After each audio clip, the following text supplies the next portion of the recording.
Jésus revient bientôt, vous le savez. C'est pour ça que nous prêchons l'évangile. Nous savons que ce monde ici ne sera pas toujours comme ça. Chaque jour qui passe, le monde devient bizarre. Le monde ne devient pas meilleur, il devient de plus en plus mauvais.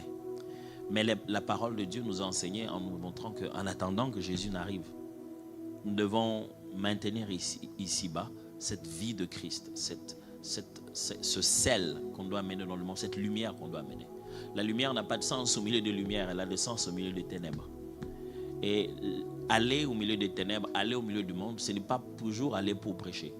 C'est aller pour vendre, rester avec eux, et alors, au milieu de tout ça, leur parler de Jésus. Nous ne gagnerons pas les âmes que par l'évangélisation. Nous n'attirons pas les regards des gens que par un mouvement chrétien qui sort dehors avec des affiches « Venez à Jésus ». Ce n'est pas comme ça que les apôtres l'ont fait. Ils ont vendu des nattes, ils ont pêché de poissons. Et c'est au milieu de ça qu'ils ont gagné les gens.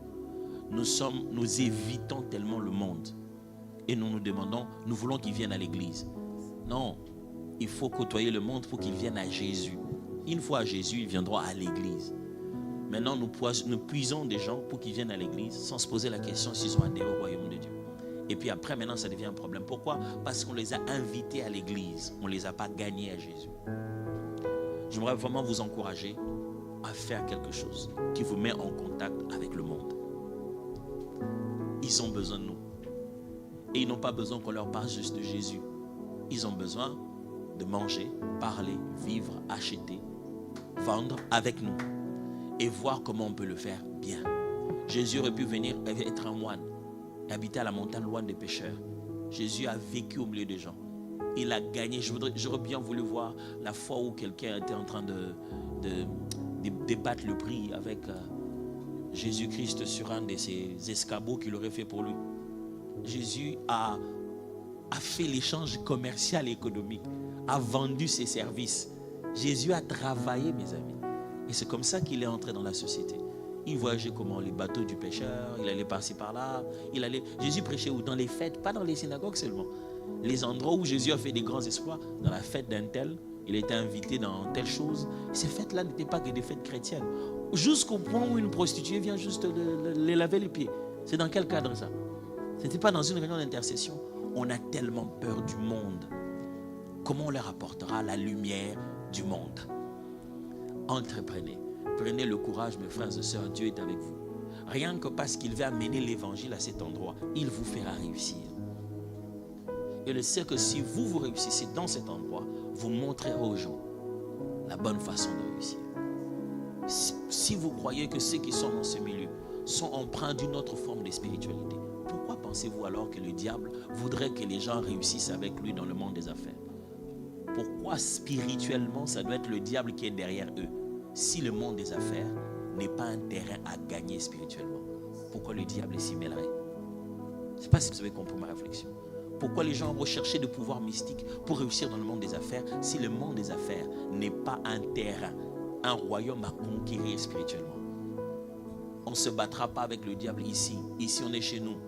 Vous avez déjà vu quelqu'un, quand il veut se battre avec toi, il te dit, ok, viens, on va se battre chez nous à la maison, là où se trouve mon père qui est le plus puissant du monde. Non, ce n'est pas ici que le véritable combat se trouve. Le combat se trouve là dehors. C'est là-bas les royaumes qu'il faut aller gagner. Et je vous assure, mes amis, entreprenez. Faites des écoles. Parce que demain, vous allez commencer à parler beaucoup à vos enfants avant d'aller à l'école. Parce que vous voulez les protéger de quelque chose. Mais ce ne sont pas vos écoles. On va leur apprendre tout ce qu'on veut parce que ce ne sont pas vos écoles. Mais entre-temps, les musulmans auront fait l'école coranique. Ils auront gardé leurs enfants dans leur contexte. Et puisqu'ils en ont de bonnes qualités, et ça va monter en qualité, ça va devenir de bonnes écoles qui vont être bien cotées, ils vont protéger leurs enfants dans leurs croyances. Et nous, on va se faire de longs débats, qui est les gens de quoi, est-ce qu'on en prêche ou pas, est-ce qu'on ne peut pas nous envoyer en prison pour ça. Nos convictions, nous ne pourrons pas les donner à nos enfants. On va commencer juste à les préparer à la maison. Et quand on vous dit ça, il ne faut pas dire, hein, nous on n'aime pas ça, la Bible ne dit pas ça. Pourquoi? On n'a pas d'école. Un bon matin, on se réveille, on prend nos enfants, on les donne aux païens. Vous voulez qu'ils reviennent chrétiens à la maison. Ils passeraient plus de temps avec eux. Tout le jour, vous le faites porter des armures anti-païens pour qu'ils reviennent. Et tout le jour, on cogne ça avec les formations qu'on reçoit là-bas. Pourquoi? On n'a pas nos propres écoles. Pourquoi on n'a pas nos propres écoles? Pour rien.